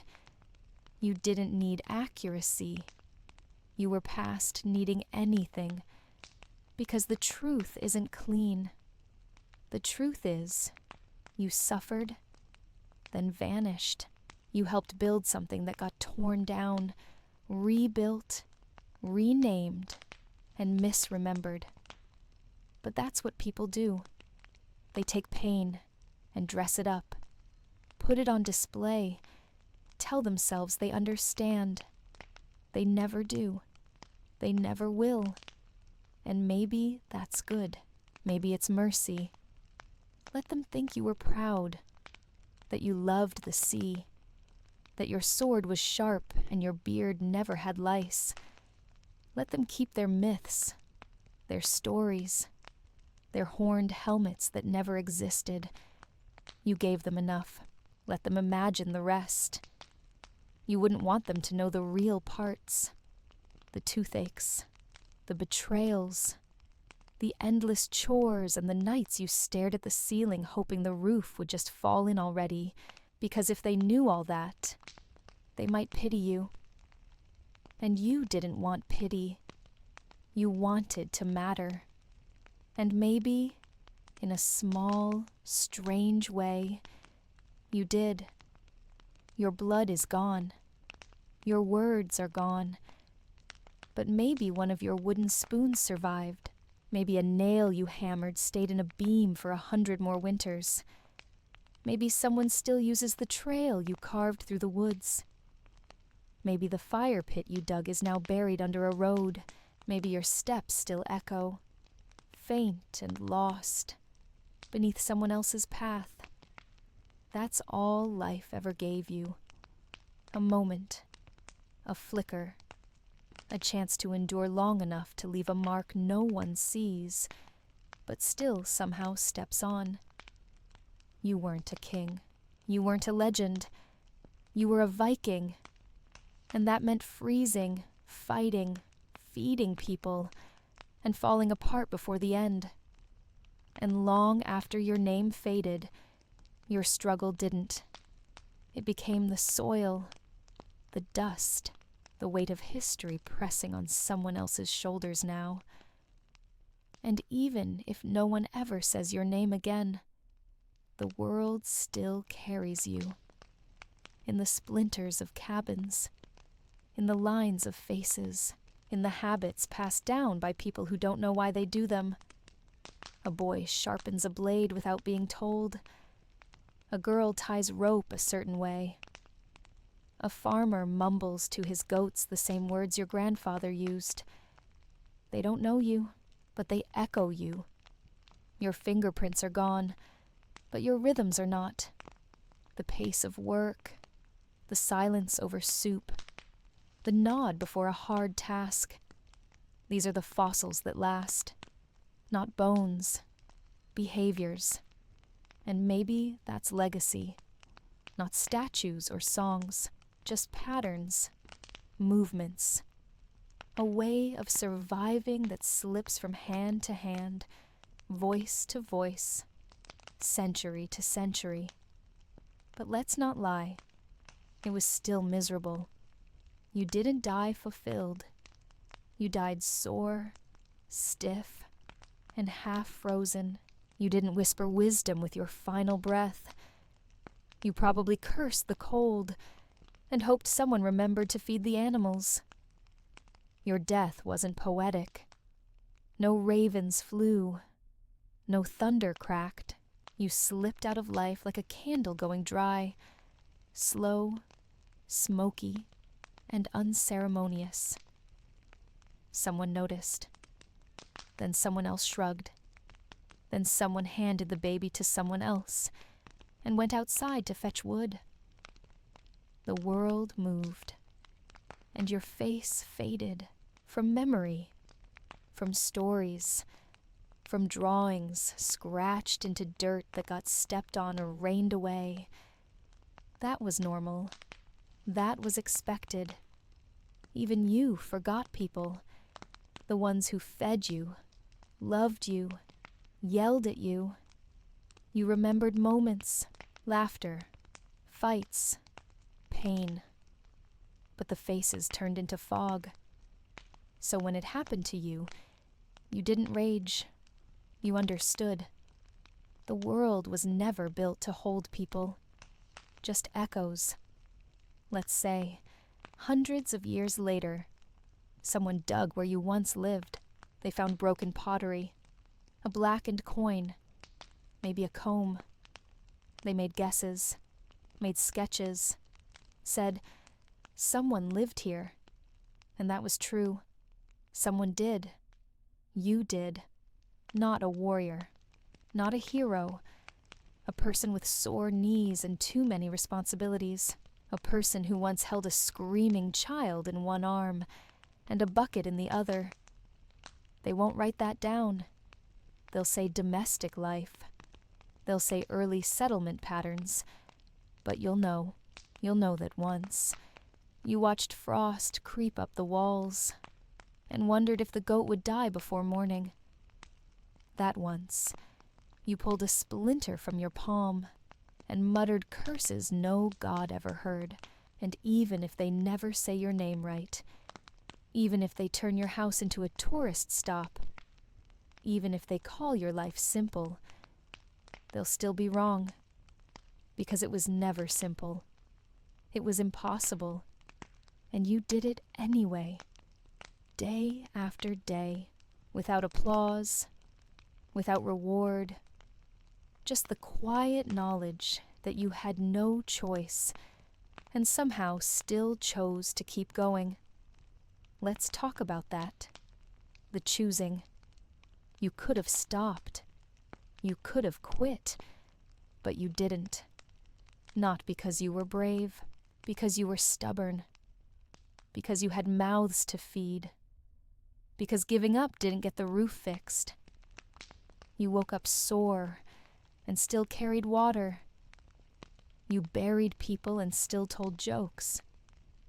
You got sick and still sharpened the knife. You lived in a place that wanted you dead and told it. Not today. And maybe that's the closest thing to greatness you ever reached. Not glory, not legend, just grit.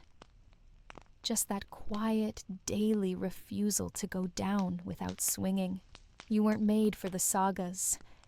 You were made for the dirt, for the dark, for the heavy things that needed lifting whether or not your back was ready.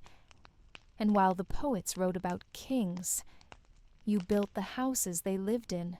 While they carved runes, you stacked firewood. While they fought for honor, you fought to make it through winter. So when they forget you, when your story ends in a shallow hole with no song, remember this. You were the reason the world stayed standing. Not the gods, not the warriors. You, the quiet one, the tired one, the one who didn't have the luxury to dream. And that's what makes your life matter. Not because others say it did, but because it happened, because it was real, because pain this constant, this deep, this honest, cannot be meaningless. And now the fire is low, the wind outside howls, the tools are set down, the bucket is empty. There are no more chores to finish, no more names to remember, just silence, just breath. This is how it ends. Not with a feast, not with fanfare, with stillness, with someone noticing it's a little too quiet in the corner, with someone nudging your shoulder and getting no answer, no sword in hand, no final words, no heroic music swelling, just one last blink, one last thought. And then, nothing. And that's the truth of it. The end of a Viking wasn't carved into legend. It was shoveled into dirt. It was salted by tears someone hid. It was remembered by hands that had work to do. They wrapped you in cloth, said the words, dropped the stone. Then they went back inside. The stew still needed stirring. The baby still needed holding. The roof still needed patching. You didn't haunt the village. You didn't rise from the dead. You became the ground, the cold, the roots. And that was all right. That was how it worked. Time passed. Snow fell. Someone else sat where you used to sit. Someone else repeated one of your sayings like it was theirs. Life filled the space you left, and that's what it means to be forgotten. Not erased, replaced, not lost, absorbed into the people, the place, the story that continues without asking for permission. You were the bones under the floor, the whisper in the hallway, the reason the door creaked, even though no one ever fixed it. And slowly, the world changed. Houses looked different. Gods had new names. The boats got wider. The blades got thinner. The songs sounded softer. But suffering didn't leave. Cold didn't disappear. Hunger still came in the night.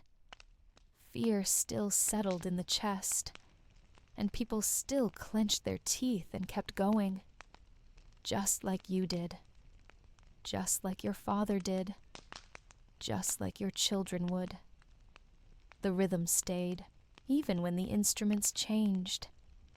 Let's say, someday, someone stands where you once stood.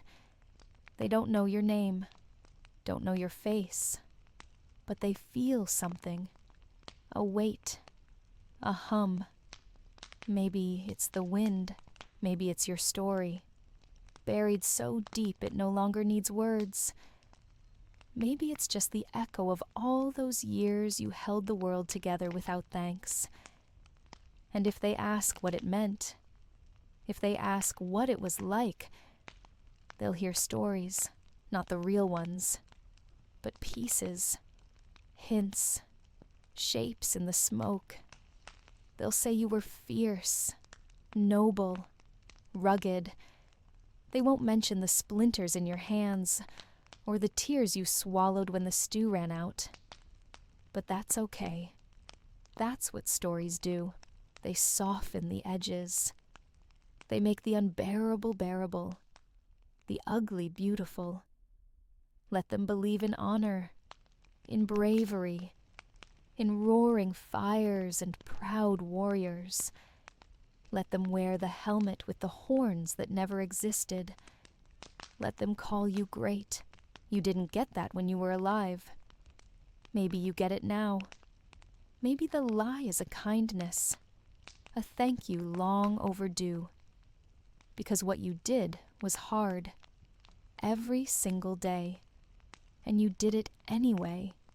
You showed up. You carried the load. You swung the axe. You buried your dead and kept walking. You weren't strong because you wanted to be. You were strong because there was no other option. And that strength, the quiet kind, the unseen kind, is what built everything. And when the world finally forgets even this, when your name fades completely, when your story is dust, know this: you mattered. Not because the world remembers, but because you lived anyway.